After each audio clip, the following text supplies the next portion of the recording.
Meantime, there were some below-the-line issues that people need to pay attention to. While, look, I think Daniel Andrews is sadly going to win the next Victorian state election, there were plenty of Labor seats that had a huge swing against them, especially the ones that they take for granted as safe seats, you know, like Labor did with KK and Fowler.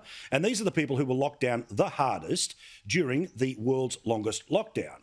Some polling is starting to suggest that they may have some trouble holding on to those seats, but I think we all know there's a pretty good chance that a piss-weak opposition, a media that'll get on his side, and a shed load of debt that he's willing to spend means he most likely will be turned around again, sadly. But today, spot a slightly different tone from Daniel Andrews than the idiot Mark McGowan, the emperor who pretended that anyone who doesn't believe he's awesome is somehow part of the problem and shouldn't exist. Good to see the West Australian went back to licking his boots again today, cartoon and all.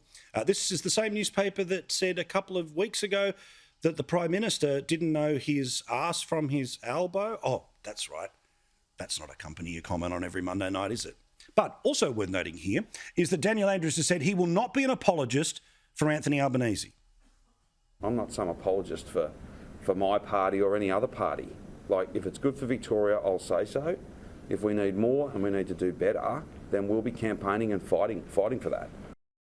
Anyone want to take a bet that I'm pretty sure Daniel Andrews won't be taking out ads at the MCG against an Albo government?